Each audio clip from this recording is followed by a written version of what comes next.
Relentless life is the only life worth living.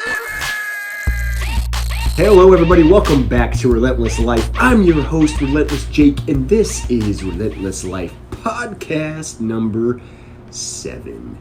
Lot to talk about today because things just kind of added up. I was going to talk about this is kind of how the week turns out for me. You know, I have an agenda. I swear I prepare for things about what I want to talk about, and then 10 other things come up and I'm like, yeah, there's something else I want to rant about, and it kind of builds up. So now I don't know which direction I'm going to go. All I know is that there's a lot I'm gonna rant about. It's going to be soapbox day. This is going to be a freight train, a venting. The vent train, Jake train is coming through the house, and things are going to get torn up today in a very good way. Coming through. That's a terrible train. got the Bucci out.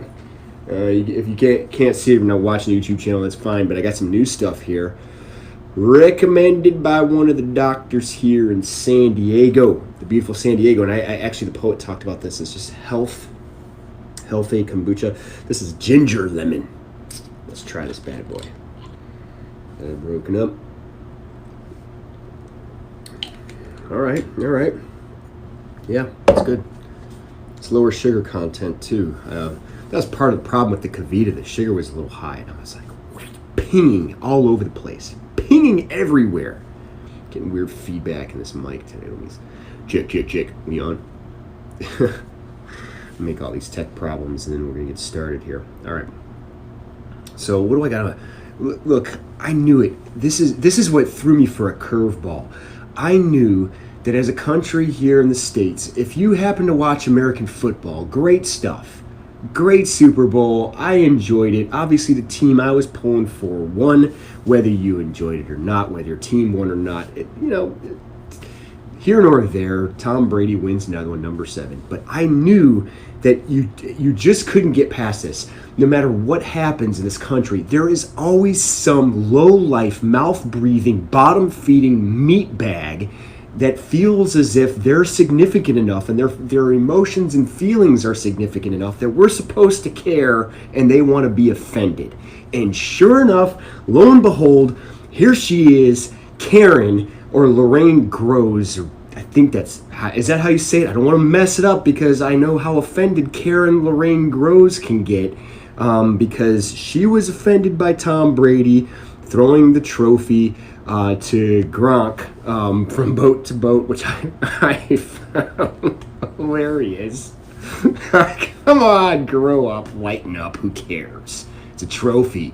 Don't you think there's more things to worry about in life than, basically a piece of metal that a bunch of grown men play by knocking each other with pads on, and they win the championship? They put the time, the effort, the dedication in to win, and certainly in Gronk's case, and definitely in Tom Brady's case, they've won their share of these trophies. Don't you think they respect the fact of what goes into it, the work ethic that goes into it, the dedication? So they throw a football-looking trophy like a football? God forbid, because there's not enough ridiculously bad things going on in this world that we have to worry about a trophy. And I'm going to read Lorraine Groves' statement that just absolutely absurd. I couldn't believe, but I knew it. I'm like, somebody's going to be offended by this game over something trivial because it happens almost every year. And these days, somebody always wants an apology for something. And here she is, Karen. I'm going to call her Karen. And you know what? If your name is Karen, don't get all bent out of shape because Karen's got a bad rap these days. I don't want to hear it. I have to listen to this Jake from State Farm nonsense, and I've been cool about it, and I hear it every place I go. Every new doctor, every new person I meet, 9 times out of 10, there is some dill hole that thinks it's funny to bring up the Jake from State Farm thing. It's one of the reasons I'm telling everybody my real name, which is actually Jacob, not Jake. But they all think they're funny. Jake, Where's your khakis? Like, I haven't heard that one before for the last 15 years on this Jake from State Farm. Terrible company, horrible insurance, but I've dealt with it. I've dealt with the Jake from State Farm. So if your name is Karen and you don't act like a Karen, this won't bother you. But if your name is Karen and you're going to make this whole rant and raving of, hey, don't say Karen because my name is Karen, I don't act like that. Well, guess what? You're acting like a Karen already. So maybe you were named appropriately. And I'll just put my khakis on and I'll sell car insurance and we'll all get moving on a merry way. Kumbaya. Like I said, a lot going on, a lot of different things. This was one of them, and I'm going to read Karen Lorraine Groh's statement. A lot of hard work, a lot of hours go into it. Now I'm going to stop there because she's not talking about the Super Bowl and the ones who won the Super Bowl. She's talking about the trophy. Now, certainly, anybody who knows the history of football knows the history of the trophy, certainly the Super Bowl, because it's named after one of the greatest coaches, if not arguably the greatest coach ever to coach the game, Vince Lombardi. And he had a statement, I firmly believe that any man's finest hour, his greatest fulfillment to all that he holds dear, is that moment when he has worked his heart out in a worthy cause and lies exhausted on the field of battle victorious.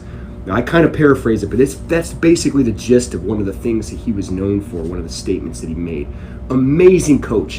Vince Lombardi would be turning over in his grave to see how neutered this sport has become, how chopped up and how political and how divided we've become on a sport that used to bring everybody together. You eliminate politics, you eliminate the partisan like line that's gone down this whole gamut of our country, and you take this game and now you have politicized it.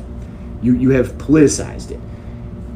Well, of course somebody has to make it worse. So a lot of hard work has gone into it. Well, first of all, Karen, you haven't put any work in, and from the sight of you, you don't do a lot of work at all. I'm going to move on, though. It just really upset me that the trophy was disgraced and disrespected by being thrown as if it was a real football. You mean a trophy that looks like a football was actually thrown by football players like a football?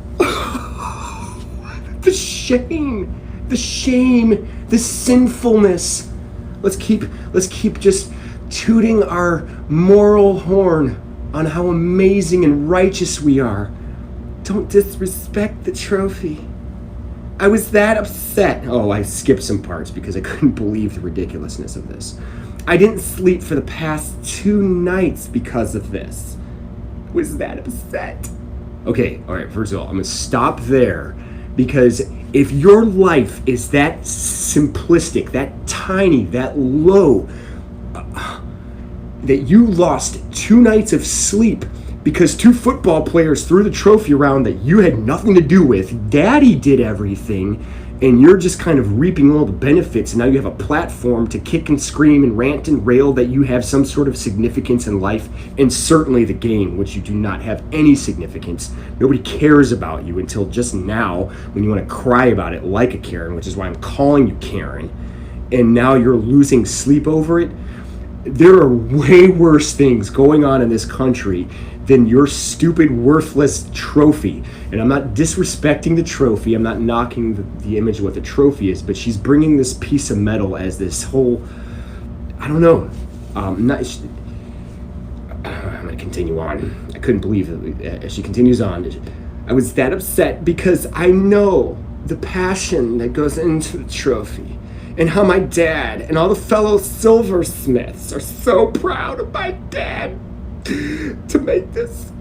I'd personally like an apology, not just to me and my family, but the other silversmiths, but also to the fans. Well, yeah, let me stop right there. First of all, Lorraine, I'm a fan, and I promise you, if there's an apology, and at this point when I'm posting this and I'm leaving, I waited late today. I had to work all day today on Sunday. I just got back to my hotel. I haven't seen an apology yet. In fact, man, God bless the Bucks for not legitimizing this ridiculousness. So far, there's been no apology, and basically they told her to lighten up. I am more of a fan, if I wasn't already a fan of the Bucks, I am more of a fan now because they didn't apologize. God forbid she gets an apology. I sure hope not. One of the things you're going to do is you're going to legitimize this person's worthlessness if you say you're sorry over such ridiculous, trivial things, when there are more things going on in this world that even then I think an apology is always overdone. Here's the problem when you apologize to certain people. When you apologize to certain people, they don't want the apology. They want to see you on your knees. They want to see you feel bad. They want to see you at a low point, and then they'll kick you while you're down. They'll take advantage of you, and they'll try to cancel you. These are the same people that do all that. If you're stressed out over something like a trophy, my friend Lorraine, you have more problems. You need help. That's what you need. Seek help. Is her name Lorraine? Am I saying that? Yeah, Lorraine Groves. I'm going to have some more booch, and then we're going to move on. I don't want to give her that much more time. But this was one incident that just kind of ruffled my dander and feathers that I just had to snap back like a honey badger. I feel better now.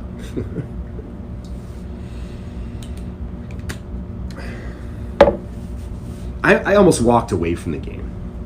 I love football. I've loved football my whole life. As a kid, watched the pros, watched college. I will never give up college. I nearly, and for a long time last year, I certainly walked away from the NFL.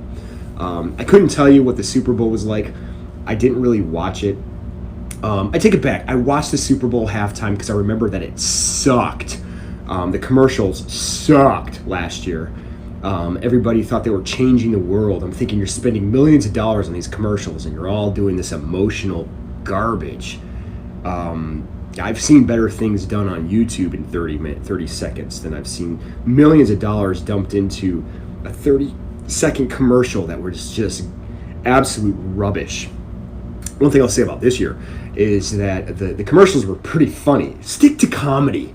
Don't think you're going to change. Don't tap into the emotional string that I don't have when I'm watching a game. I'm not looking to be motivated in 30 seconds. I want you to make fun of something, make fun of your product, maybe throw eggs at Jake from State Farm, have him get beat down by somebody, maybe throw the trophy over the boat that knocks Jake from State Farm right in his dome cap coconut head and knocks him straight into the water. That would be hilarious.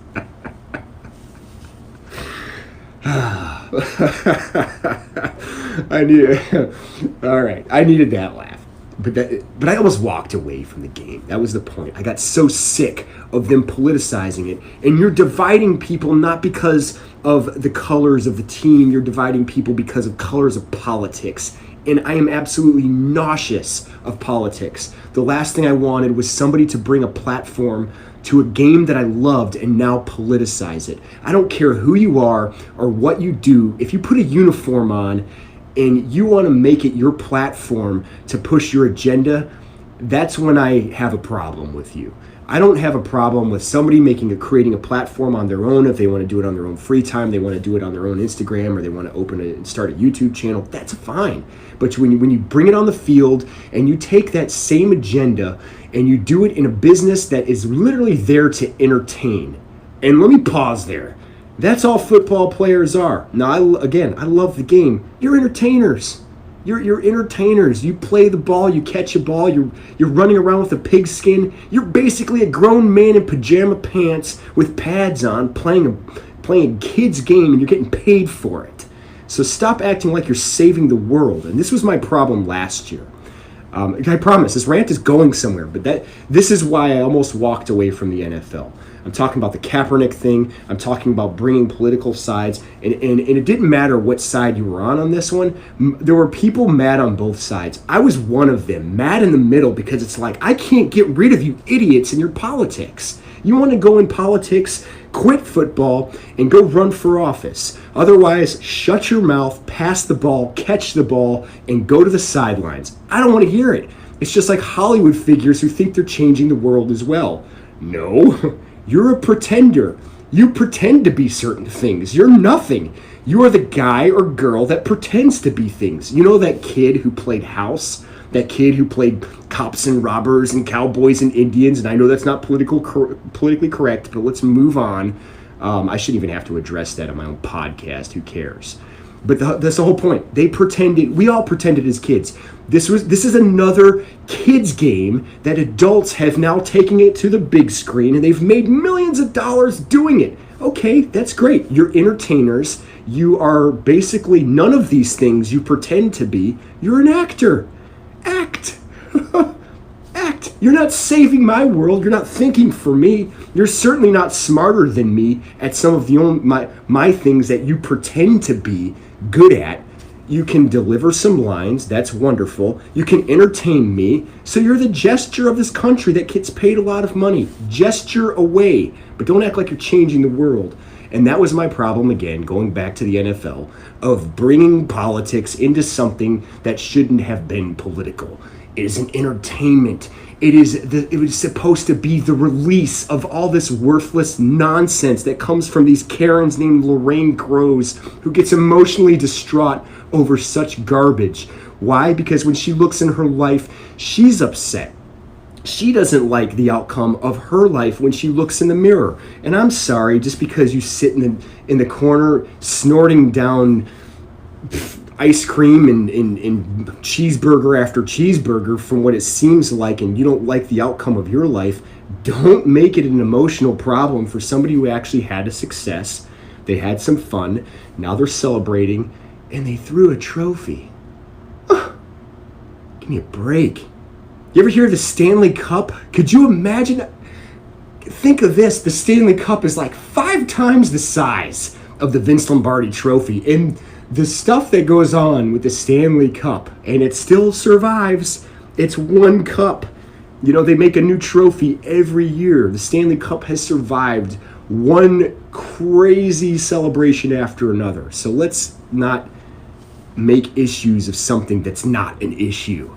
And there's so many other things going on. If you have sleepless nights, Lorraine, you need to find a job. That's what you need to do. Find something real and stop complaining about stupid, trivial things. Please, I beg you. Brady, don't you dare apologize to this woman. You just legitimize her stupidity and you give her a platform. That all we're doing is we're opening up to other people who want an apology over stupid things.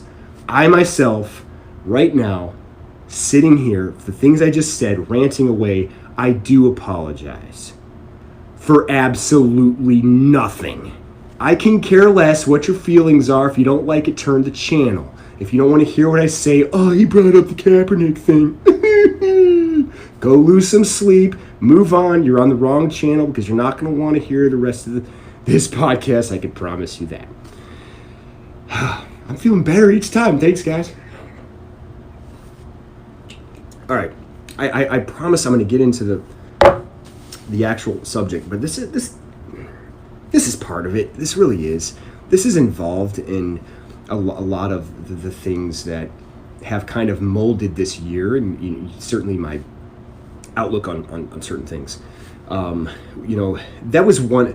I had 3 other things, and I've eliminated 2 out of those 3. There is one other, because I do find it ironic.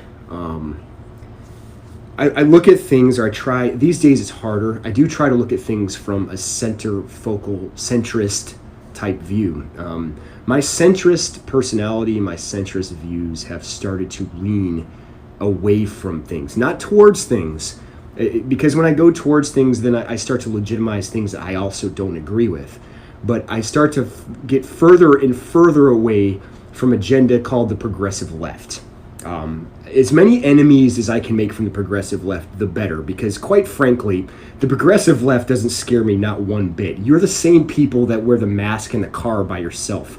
You're the same person that's afraid of COVID, that wears gloves and a face mask and is worried about a cough. If you're worried about a cough and a cold and the coronavirus after all the numbers that are out there, trust me when I tell you, you should not want to pick a fight with somebody like me, because I am not afraid of any of those things.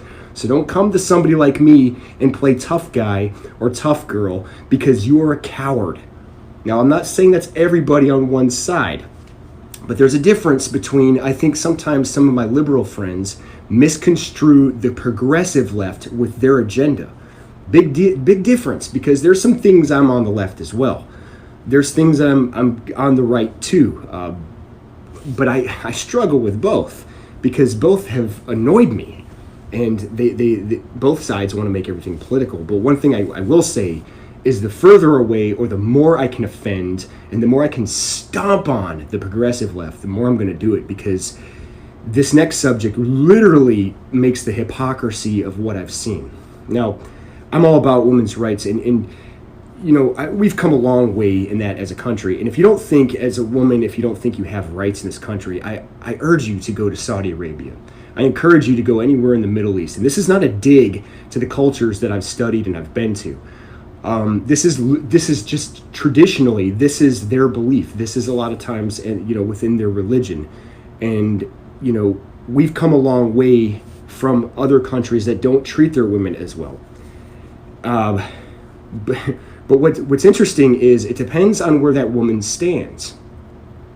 Now, I would say some people would empathize with this Lorraine that I'm bashing because she lost a few nights of sleep over a medal trophy. This other lady was an MMA fighter. She had a political view different of that from, you know, basically from Disney Plus. Disney Plus, I don't know if you guys know the story, but Gina Carano, she was an MMA fighter. She played in The Mandalorian, kind of stood against the big guy, you know, ironically in The Mandalorian. I don't watch The Mandalorian. I don't get Disney Plus. I don't really think they're that legitimate myself. I'm not a huge fan of Disney.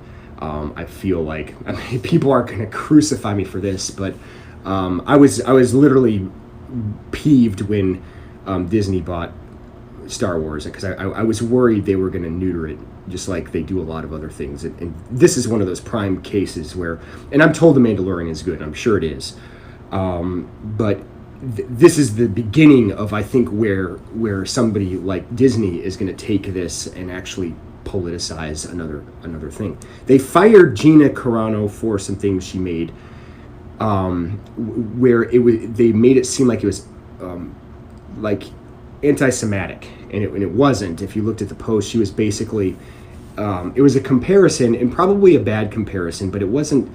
All she was saying within the comparison was, if you're making enemies, you know, that's all it takes for, you know, the slaughter of something. And you know, her argument behind it, and I'm kind of butchering it now because I don't really have it in front of me, but her argument was, you know, they got the Jews to get angry with themselves before they were able to justify the Germans coming in and you know, causing, you know, the chaos and the slaughter that they did. And if you're doing that between one political side to the other, that's the beginning of basically now you are giving permission for one side to be punished or one side to be eliminated, one side to be focused on slaughtering. Again, bad comparison, but there was some truth to that. All she was saying is be good to your neighbor. Like that was the gist of it, and everybody understood the gist of it. But of course, Disney didn't like it because it was essentially, it wasn't the side they wanted to make. And there have been other cases where people on the progressive left have made statements, and Disney has let those go because they were on their side. Gina tends to lean more in the center. I think she's center right. I don't really know. Quite frankly, I don't care. I thought it was a ridiculous thing to like fire her over. And you know, here's a woman. She's a powerful woman, literally physically powerful MMA fighter. She's in a position where, you know, there's an authority power there because she's in Hollywood, so she's got a platform. And mistreated, basically ostracized now from Disney because of these posts that weren't really controversial unless you wanted to make them controversial. What it was it's an opposing opinion of somebody else. And people are going to have opposing opinions, and that's what makes society so rich. is that you can bounce ideas back and forth. The best way to argue an opposing opinion isn't to eliminate it. It isn't to cancel it.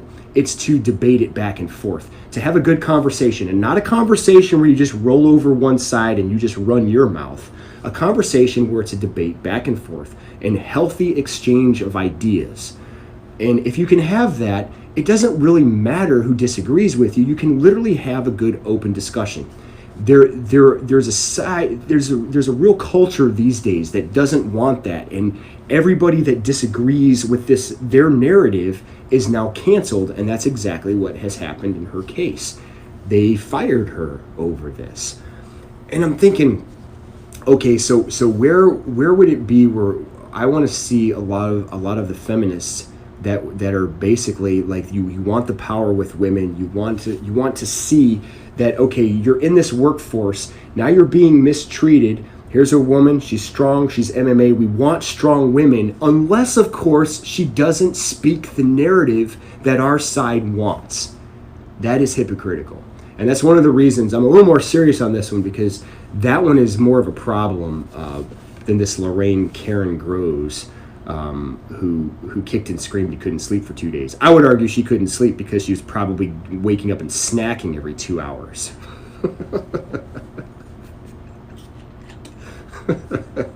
Yes, I'm laughing at my own nonsense.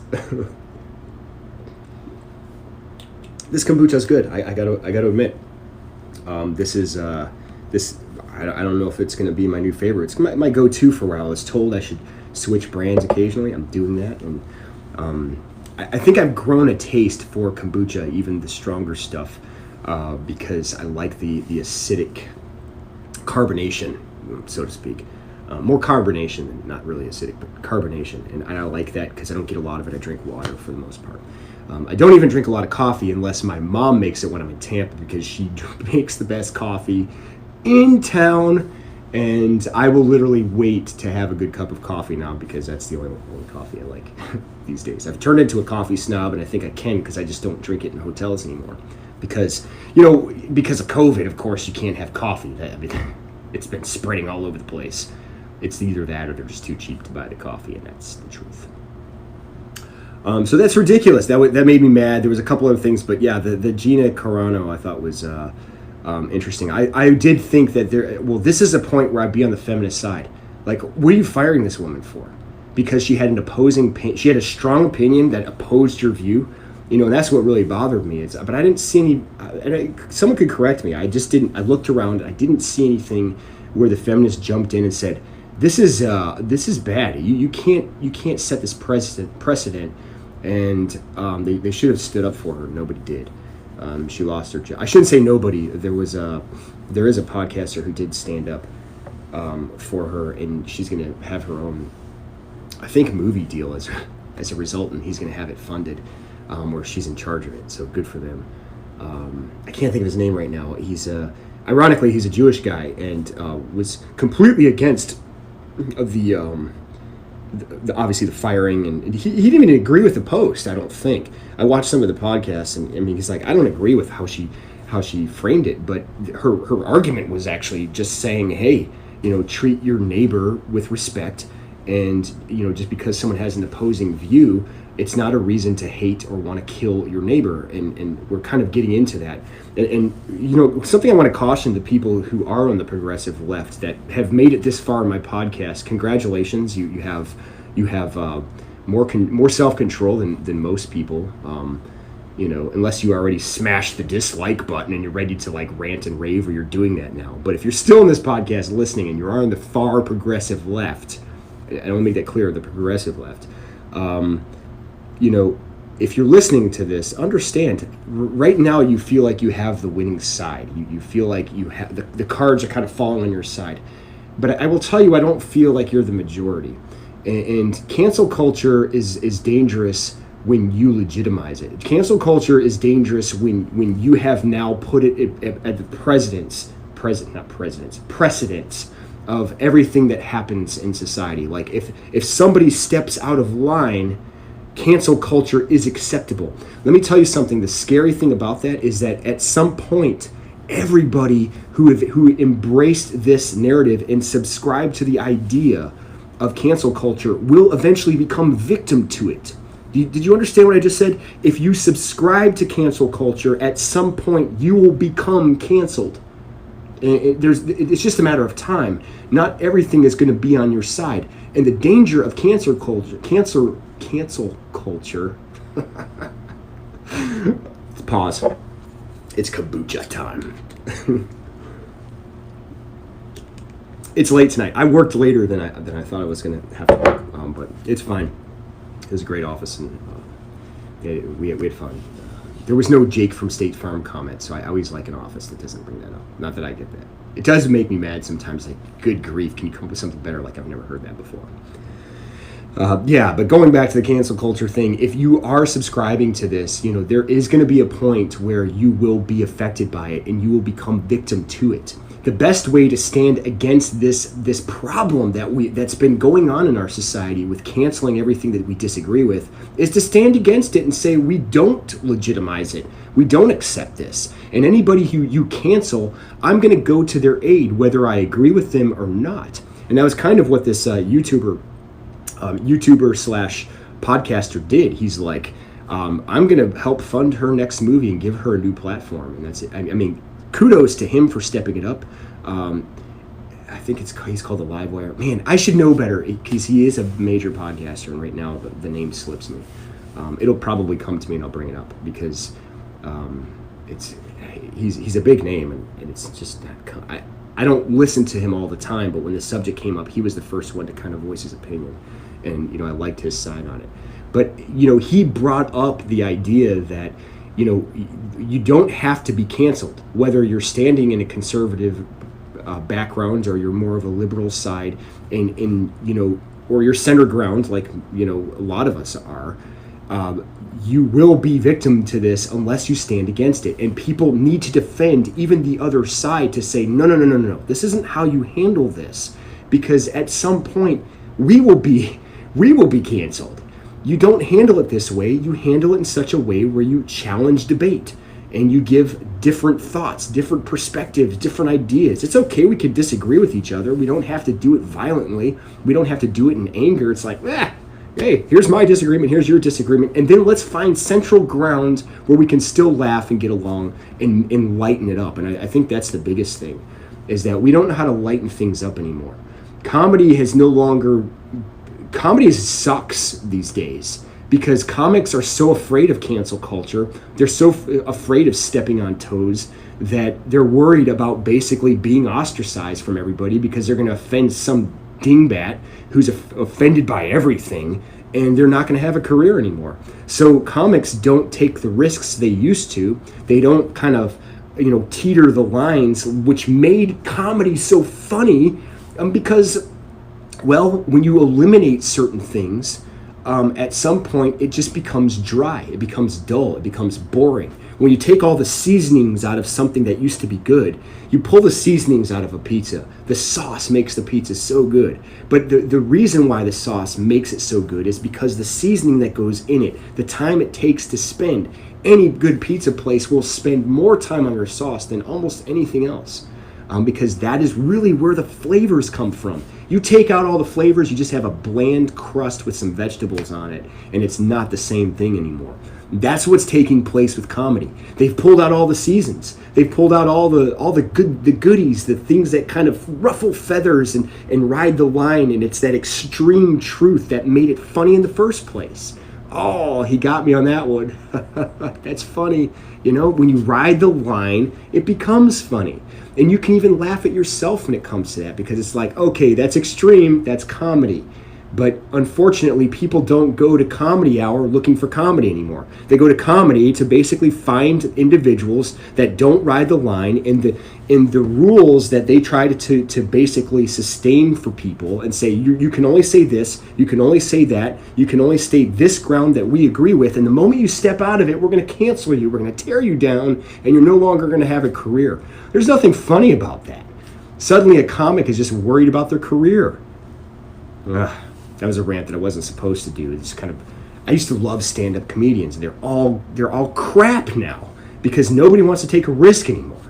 It's absolutely, it's shameful what has happened to what I felt like, to me, the hardest craft is standing on stage and getting people that usually have terrible personalities to laugh. You go to a comedy club to laugh. And here's a person that usually, when they're at their best, and you give them free reign to go, to use their craft in such a way, they can create emotion out of people that makes them feel better. It's easy to ham things up. It's really easy to make things corny and dry and sometimes even emotional. That's easy. Comedy is not always easy because it's subjective. And to go into a crowd and stand on a stage where you have hundreds of people, sometimes thousands of people, judging you at every piece of material that you release from your mouth, and you know that could be the one thing you say that ends your career, the risks that you're taking to do that, it's one of the hardest crafts. It's one of the most respected crafts, in my opinion.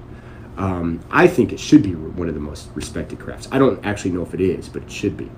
I think it's harder than being a musician. It's certainly harder than being an actor, because you can do 400 takes before you get it right. And it's the edited version of this is your best version of all the other garbage that you tried to, spew off as a line of reality. If you haven't guessed already, I'm so nauseous from a lot of actors these days, because they all think that they're changing the world with everything that they do. I can't even watch the Oscars anymore, because anytime someone gets up these days, everyone's just so heroic. I appreciate your heroicism. Is that even a word? Heroicism. I'm sure they would say it was. Oh, the heroism. Oh, so giving and caring. Saving the world. They played a part. They spewed a line. It's not that impressive. It's an art, it's a craft, it's entertainment. That's great, but it's not heroic. Let's stop using that word. Let's stop overusing that word. Let me put it that way, because heroism or heroic or hero has lost its meaning, because we have coined hero with just about anybody. Brave, they're so brave. You're not brave if you have millions of other people in your same stage and your same presence that actually agree with you. You have basically let yourself bob in the sludge of the very garbage puke that you've consumed yourself with, of group think, and then subsequently try to think that you're brave because you're spewing the same group think that everybody else has taught you in a world that doesn't see reality. Here's a group of individuals that all are elites. They all have 6, 7-figure, 8-figure figures in their bank account, and somehow they're heroic for taking this big leap into their career to make such a dent, to make such a footprint in society. Shut up. You're a pretender. You can pretend well. Good job in playing that part, but let's not make it more than what it was. And see, a good comedian used to dissect that and make it funny. They can't do that anymore, because he's scared of his career. Lucky for me, I don't have an audience that's huge, so I don't even worry about it. And if I did, I wouldn't change, because I just don't care what an elite group thinker thinks. These are the cowards of the world. They're not heroes. You're a coward when you have to go run to your far progressive friends to be legitimized.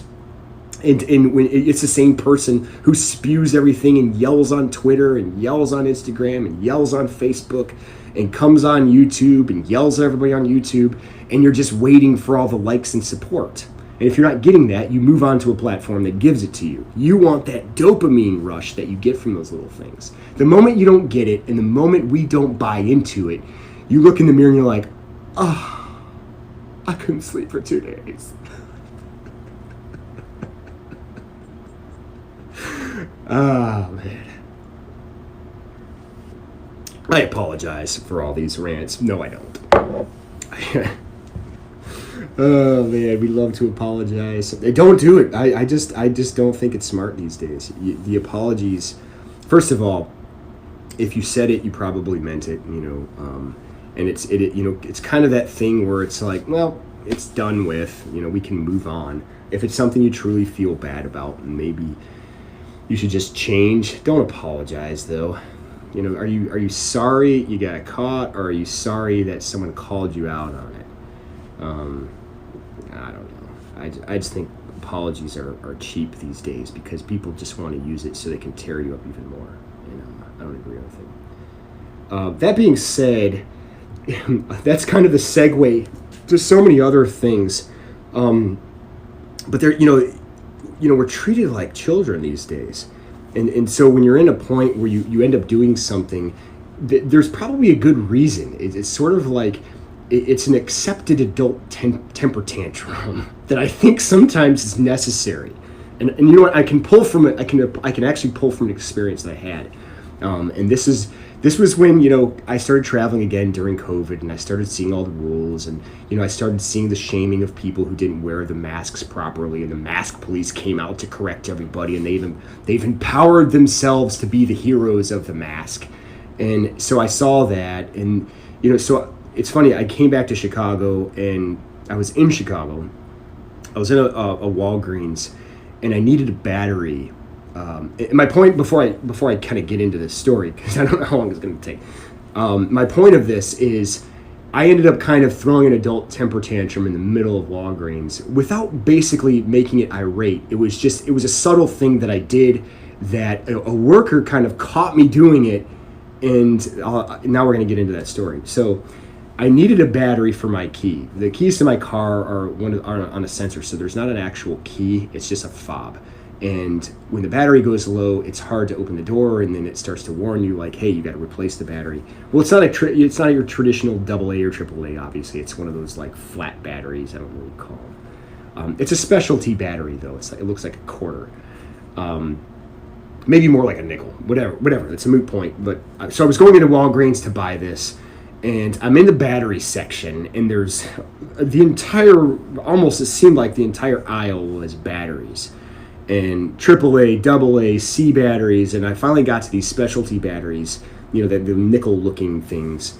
And I was looking for my number. I had my old battery out, and I'm looking for the number to make the match, and I found the match.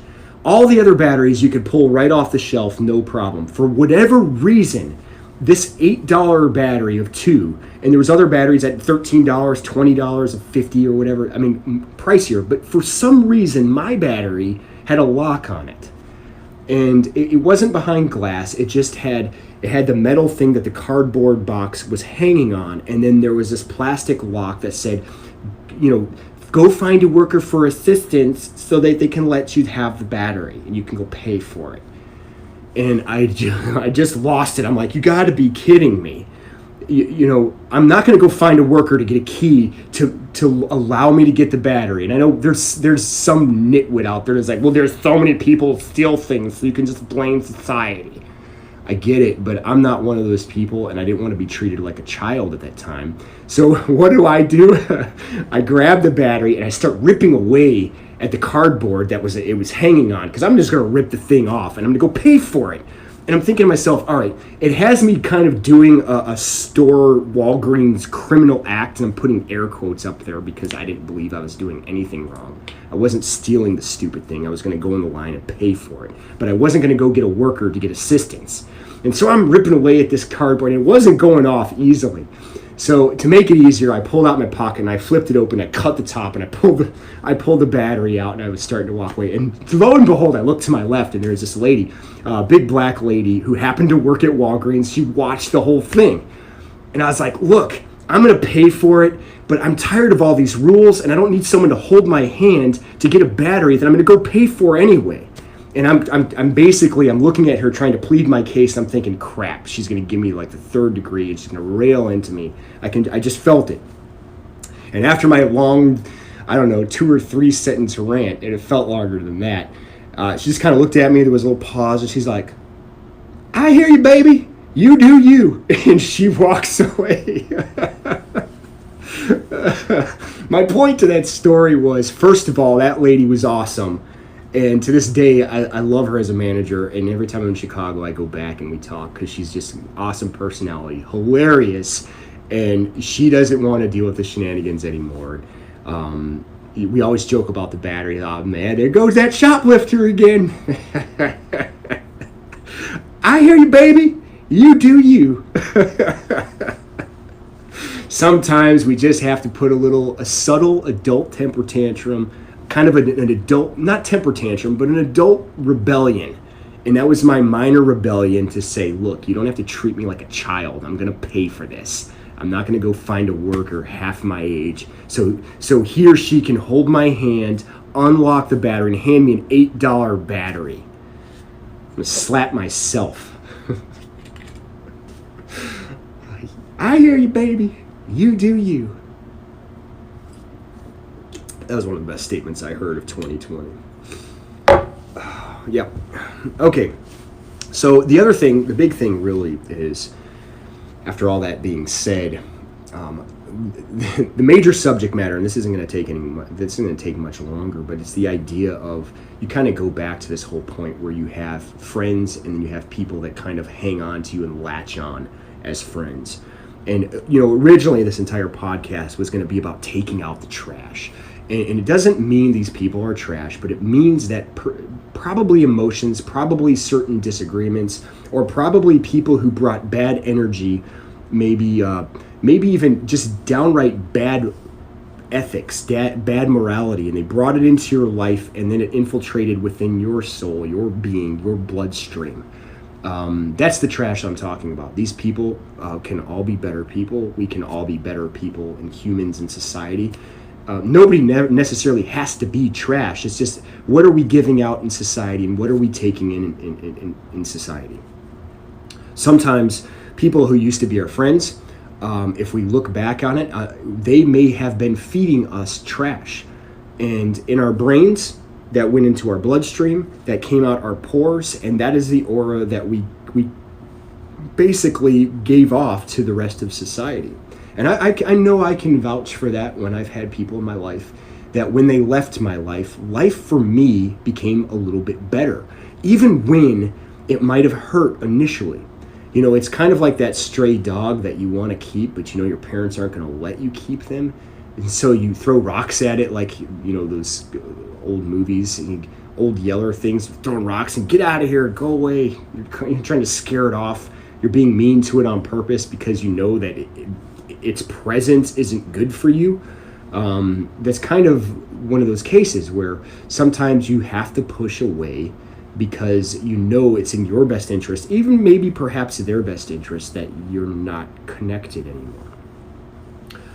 Again, nobody has to be trash. It's taking out the trash of thought and idea that's bad, that has been giving bad aura, bad energy. And it's caused us to possibly make bad decisions. And I think a lot of that has taken place in my life where people have pushed away. And maybe they felt like they were pushing me away and they were taking out the trash. I obviously have my own story and my own perspective where it's like, well, it's either that or you kind of turned your back on somebody who was a friend who perhaps needed you. And I think that's kind of the difference in perspective. But I'm looking at it from my point of view where, okay, someone may be pushed away and doesn't need me anymore, and they were leeches and just kind of sucked onto me, or sucked onto me and my company or my website or my YouTube channel, and then when they didn't get what they wanted to get out of it, or they got enough out of me or out of that, they were ready to move on. I could be bitter about that, or I can look at this as a way of saying, well, the trash was taken out for me. Because when I look at where my situation is today, I'm finally making better decisions. I don't have to worry about, kind of dancing around eggshells of making somebody upset, doing something that would, possibly cause an argument with another friend. And, sometimes I think we do that to protect our friendships when, in fact, if they truly are our friend, we can disagree and we can still get along, find that happy neutral medium, and just say, well, there's some disagreements, but we can still be good friends and be there in times of need. And I think that was the problem that I noticed in my life, is that these particular people were only around when they needed something from me. It was never the case. I don't usually need a lot. I certainly don't need a lot emotionally. And when that happens, I think it freaks people out, like, I don't know what to do with Jake these days. He's so needy. which it's kind of laughable, but at the same time, we are all human. We all need certain connections at some point. I don't think we all need the same type of affirmation. I don't think we all need the same emotional connections. But at some point, we all need another person to at least be the ear. And I found that really difficult to find, within my sphere of influence at the time. A lot of that kind of worked itself out. And then I looked at it and I said, well, that's taken out the trash. Now, some of these people have reached out back to me and they've wanted to reconnect. These are people that actually walked away, which is what prompted this kind of subject matter in the first place. And I'm like, no, absolutely not. You chose to leave, and now suddenly, now you need me again. That's not going to happen anymore. So now it was my choice. The tables were turned, and now it's like, oh, life is getting better for me again, or life is kind of opening up again. So COVID, I can't tuck in my little world and ignore everybody and push everybody away. Those were the moments I kind of needed people. I do feel like COVID's going to start opening back up. I say COVID. I think society will eventually get over this, and we're going to move on, hopefully. And when that happens, I think people are going to want things to go back to normal. And the new normal is going to be better for me. Everyone talks, well, there's going to be a new normal. There's going to be a new normal. There's going to be a new normal. Yeah, of course there's going to be a new normal. And it's going to probably affect some people who were excited originally about the new normal because they thought it was going to benefit them in many ways. Some people, I think, really enjoyed being locked down and, kind of in their tight-knit group, and they didn't have to deal with others for a while. Okay, that's cool. I can appreciate that. But at the same time, now when things come back to a normal, the new normal may not involve you anymore because you pushed away.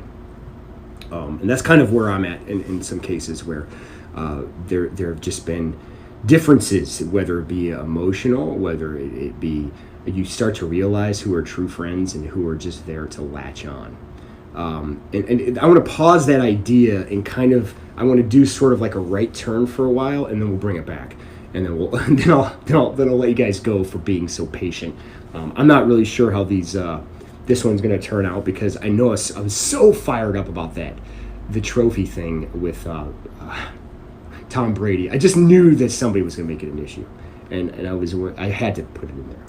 I had to get off my chest. First thing I had to do. So, but kind of going back to this, that right turn I was talking about. One of the things, for years I've been a fitness coach, and fitness coach is kind of like a sort of it's encapsulated in a lot of different things. Being a fitness coach, you can go into like the fitness world. You can in some cases you can train teams. That was kind of my background. I have a CS background where I could have gone to the team side. Or the personal training side, and my career went towards the personal training side because I liked the individual connection. You can definitely get more out of people one-on-one, and I liked getting the athletic style, the athletic side of the person. Probably former athletes or athletes trying to go into the other level. That was kind of always my specialty.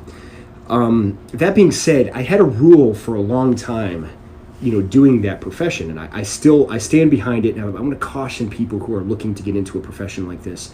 If you work with individuals, whether they're athletes, whether they're weight loss clients, or they're just trying to get into better shape, and they use your services to do that, do not become friends with them.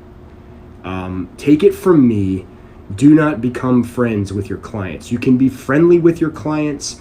You can be their friend, but don't take it too far. Keep it in the gym and leave it there. Again, they can think that, oh, there's my friend. He's my personal trainer and my friend. That's great, but don't look at it the same way, because you will get burned, and let me tell you why. Those who are looking out for your services, they couldn't do it on their own. And that's not a dig. That we all go to somebody who's the expert. If we need psychological treatment, we go to a psychologist. If we need if that's more of like the emotion as well, we go to a psychologist. If we need medical, we go to a doctor. None of these people are going to be our friends. If we need legal advice, we go to a lawyer. Everyone has their specialty, but for whatever reason, the fitness side becomes a little bit more laxed. It's got more freedoms. You don't have to deal with the HIPAA laws. You don't have to deal with some of the things that doctors have to deal with. Yet, a client will often come in and you're their personal trainer, you're their therapist, you're pretty much everything. You're their buddy, you're their ear. They basically tell you everything. And trust me when I tell you, I've heard a lot of things from a lot of clients one-on-one that they've told me that I probably know more about their life than their spouse knows about their life in some cases. But it should stay there. If it goes any further, if it goes any deeper, if it goes into a point where these emotions have become friendship now, you start to feel that they're your friend as well. And even if the business relationship of personal trainer is cut off, that friendship is still kind of that mindset of, that's my personal trainer. It's never the other way around. They will always look to you for strength. It's not going to be reciprocated the same way when you eventually need them. I have a 100% success rate of this statement just out of my own experience. Now, I will tell you this, that doesn't mean it would be a 100% success or failure rate in your experience if you do, I said do. This is why I can never have a serious conversation, because my brain always goes back to comedy, and that's fine, I guess. That's what keeps me smiling. But doo-doo is a good word for this, because that's pretty much where it's going to wind up.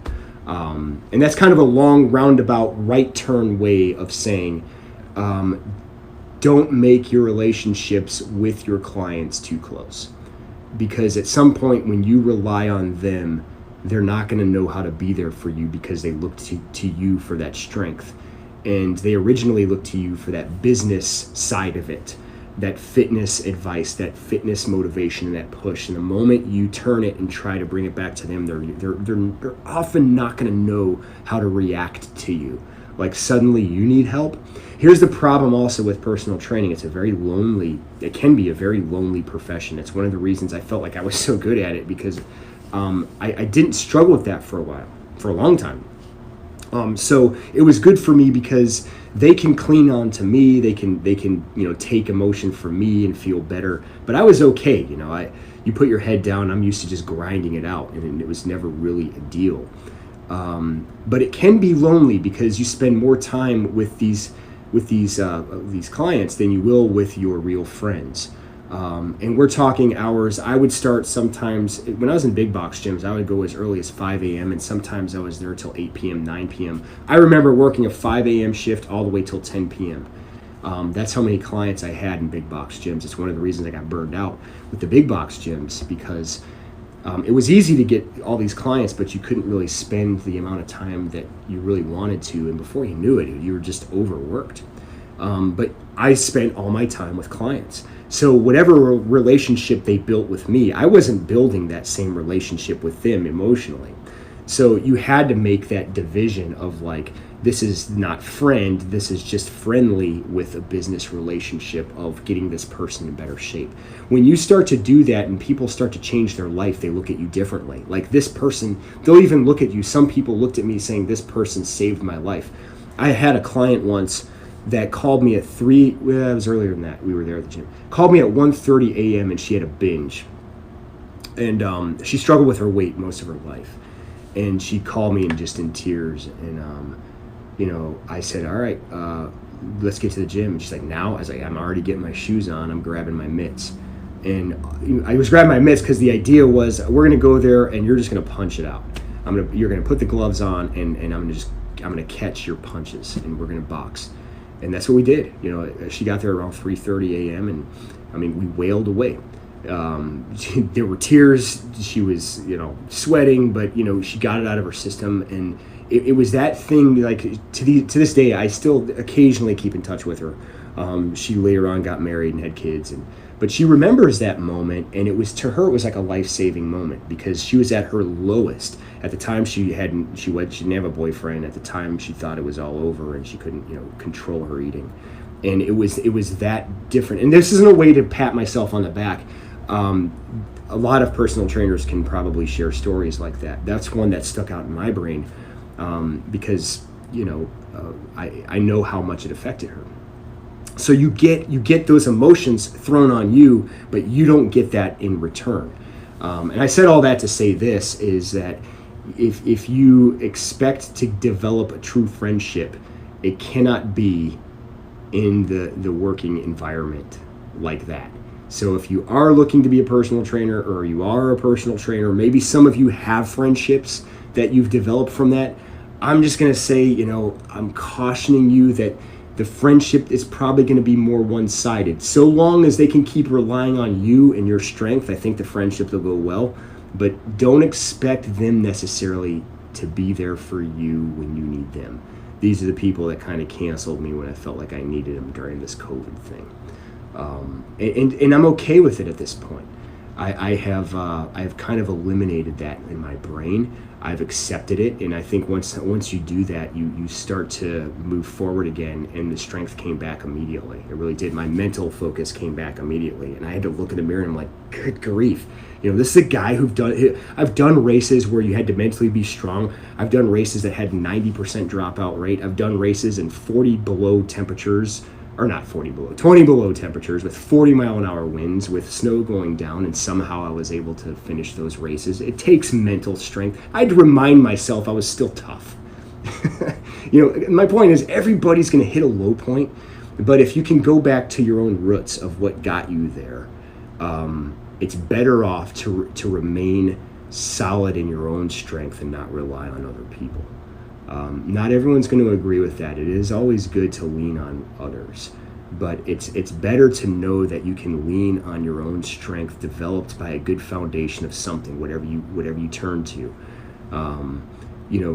It's good in my case because I have something more legit that I look to for that strength and that foundation and that inner being that I can look in the mirror and say, I'm not technically in this alone, even though I'm alone, and that's a good thing that I can certainly relate to. And I know that there's a lot of other people out there where it's like, you could be alone, but not lonely.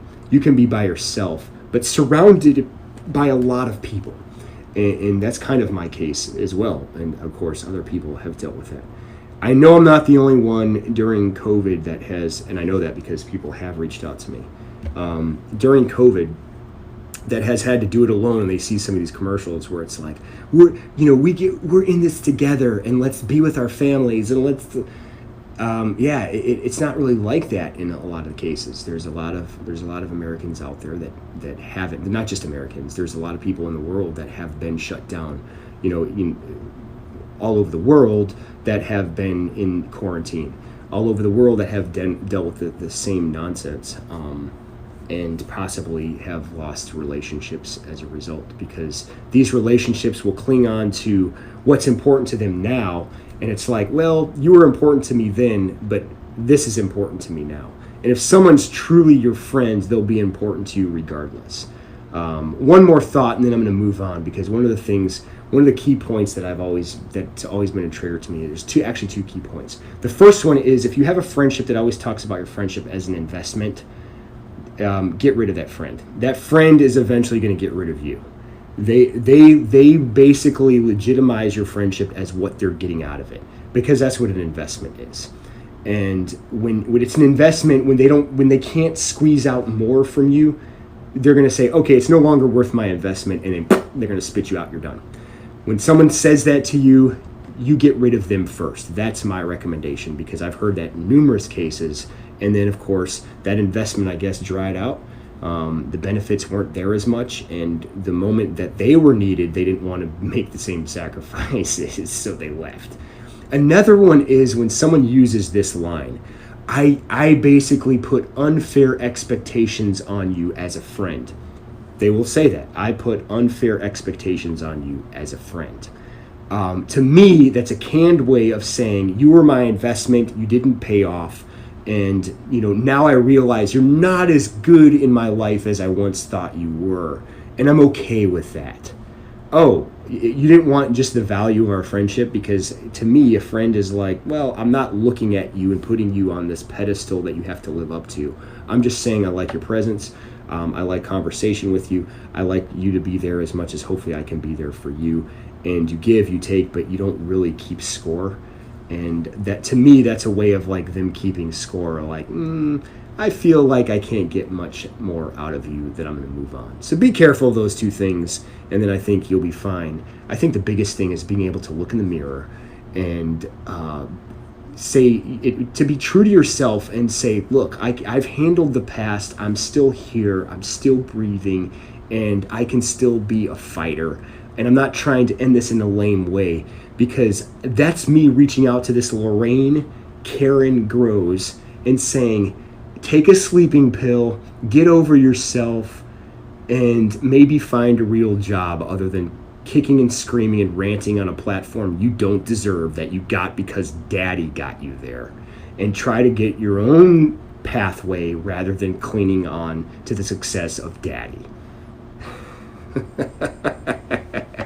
On that note, guys, thanks for watching, or thanks for listening. If you are listening to the podcast, hopefully, I think you've discovered now that I'm finally on Spotify. I'm on the Apple Podcast, and I'm slowly getting better at trying to get on these platforms. I hope I'm getting better at the podcast in general, at least the back end part of it.